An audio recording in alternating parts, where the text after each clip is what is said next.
আর বাবারও তো সেবা দিত ভালো মতন। হ্যাঁ মা, বাবা মহাদেবকে খুব মানতো, খুব ভালো করে ওনার পুজো আচ্ছা করতো। হ্যাঁ মা, এখন কিছু পারছে না মা। এখন একদম মস্তি হয়ে গেছে। হ্যাঁ মা, যা বলছিস এখান দিয়ে শুনছে, ওখান দিয়ে বের করে দিচ্ছে, কিন্তু কিছুই করতে পারছে হ্যাঁ না। হ্যাঁ হ্যাঁ, এটা সত্যি মা।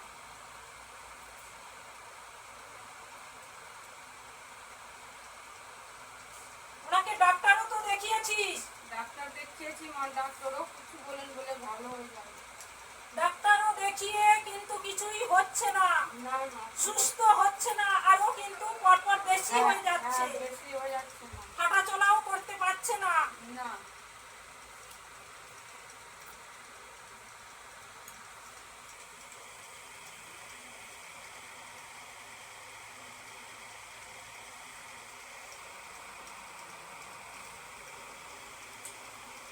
এক, ওনার নেগেটিভও রয়েছে বেটি, নেগেটিভ শক্তি রয়েছে এবং শত্রুরা ক্ষতি করেছে, তার ফলে কিন্তু অন্যরকম হয়ে গেছে, পুরো পাগলের মতন হয়ে গেছে।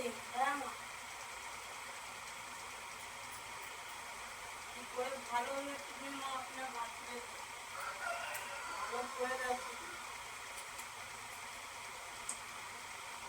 দেখ বেটা, ভালো হয়ে যাবে। মায়ের কাছে যখন এসেছিস, বাবা তো এই কথা বলছে যে বাবার সেবা করতে করতে আস্তে আস্তে ও বিমারিতে পরিণত হয়েছে। আর ডাক্তারের কাছে গেছিস, ডাক্তার রোগ ধরতে পারছে না কিছুই। না মা, বাবার জল এবং বাবার জপ করতে থাক, আর বাবার জল নিয়ে যা, কিছু জিনিস দেওয়া হবে, ঠিক মতন ক্রিয়া কর, দেখবি আস্তে আস্তে ঠিক হয়ে যাবে। পিছনে শত্রু আছে, দ্বিতীয়ত ওকে নেগেটিভ ঘিরে রয়েছে। আগে যেভাবে খাওয়া দাওয়া করতো, খাওয়া দাওয়াও ঠিক করে না রে বেটি। না,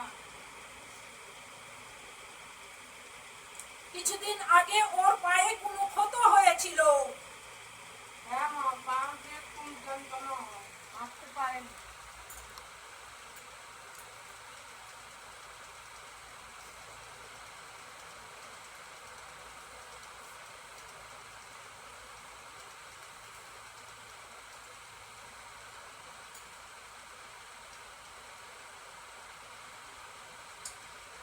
দুইজন খারাপ জিনিস রয়েছে সঙ্গে, উল্টো পাল্টা বাদও করে,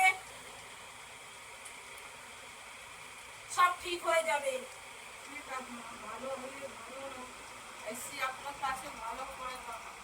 ওর মাথার ওষুধ রয়েছে, জল পড়া রয়েছে, একটা কবজ রয়েছে।